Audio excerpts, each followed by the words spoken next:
ஓம் ஹ்ரீம் பைரவி க்லாம் ஹ்ரீம் ஸ்வாஹா. வணக்கம்.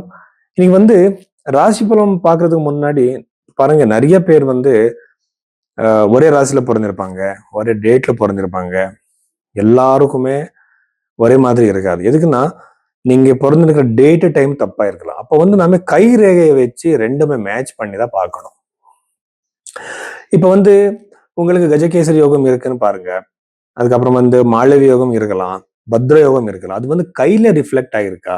அது ரொம்ப ரொம்ப இம்பார்ட்டன்ட். எதுக்குன்னா, உங்க டேட் ஆஃப் பர்த் சேஞ்ச் ஆயிருக்கலாம், உங்க பர்த் டைம் மிஸ்டேக் ஆயிருக்கலாம். ஆனா கை ரேகை மிஸ்டேக் ஆகுது. அது பாக்குறதுக்கு நாடி ஜோதிடம் இருக்கு, வெஸ்டர்ன் பாமிஸ்ட்ரி இருக்கு, இந்தியன் பாமிஸ்ட்ரி இருக்கு, சைனீஸ் பாமிஸ்ட்ரி இருக்கு. எல்லாமே என்கிட்ட ஒரு மோர் தென் 10,000 ஹேண்ட்ஸ் போட்டோஸ் இருக்கு.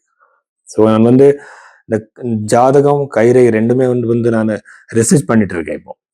அப்போ இப்போ கஜகேசி யோகம் இங்கேயும் ரிஃப்ளெக்ட் ஆனா ரொம்ப நல்ல ரிசல்ட் கொடுக்கும். இப்போ ஃபார் எக்ஸாம்பிள் உங்க ஜாப் எப்ப கிடைக்கும், கல்யாணம் எப்ப நடக்கும்னு ஒரு கேள்வி இருந்தா, அது இங்க சுக்கிர ரேகை அந்த ஏஜ்ல டச் ஆயிருந்தா, அதே டைமுக்கு சரியா அவருக்கு ராசியில கூட சுக்கிரன் குரு கிரகம் கரெக்டா அந்த டிரான்சிட்ல வந்துட்டா கண்டிப்பா அவருக்கு கல்யாணம் நடக்கும். அதனால கை ரேகை ரொம்ப இம்பார்ட்டன்ஸ் கொடுக்கும்.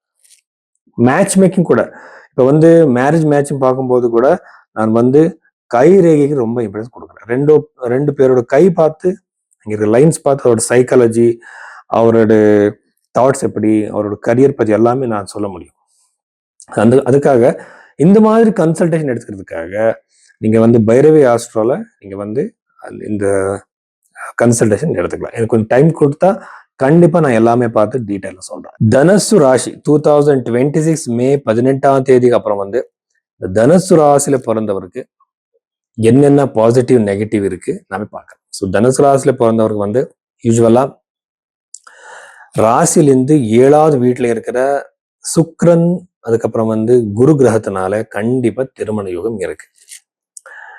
திருமண யோகம், செகண்ட் மேரேஜ் யோகம். இப்ப நிறைய பேர் செகண்ட் மேரேஜுக்கு ட்ரை பண்ணிட்டு இருப்பாங்க, அவருக்கு கூட யோகம் இருக்கு. திருமண வாழ்க்கையில பிரச்சனை இருந்தா அது காம்ப்ரமைஸ் ஆகிற சான்ஸ் அதிகமாக இருக்கு. ஒரு எஸ்டிமே போயிடும். அது சில பேருக்கு திருமண வாழ்க்கையில கோர்ட்டுக்கு போயிடும். அப்போ எல்லாம் அவருக்கு கண்டிப்பா சக்சஸ் இருக்கு.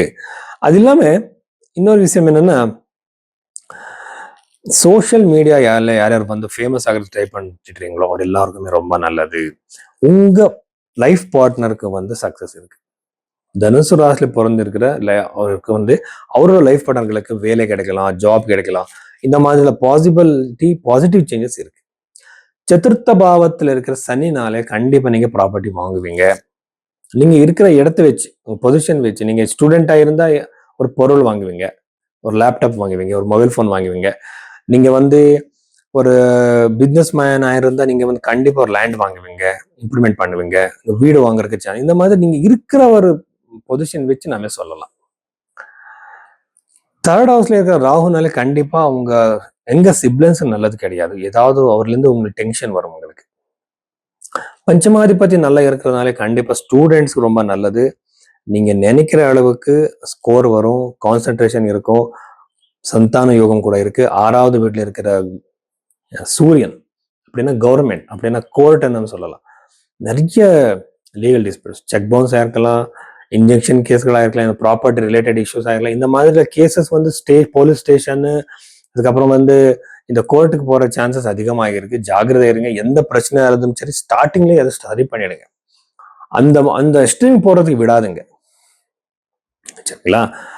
அதுக்கப்புறம் நவம பாவத்துல இருக்கிறது, சதுர்த்த பாவத்துல கிரகங்களை பார்த்தா அம்மாவும் அப்பாவுக்கு நல்லது இல்லை. அவருக்கு சின்ன சின்ன அவரு திருமண வாழ்க்கை, உங்களோட அப்பா அம்மாவோட திருமண வாழ்க்கை பிரச்சனைகள் வரலாம், டிஸ்பியூட்ஸ் வரலாம். ரொம்ப ஜாக்கிரதை இருங்க. இந்த பிரச்சனைகள் வந்தப்போ ரொம்ப ஈஸியா சால்வ் பண்ணுங்க. ஸோ இவ்வளவு விஷயங்கள் தனுசு ராசியில பண்ணலாம்.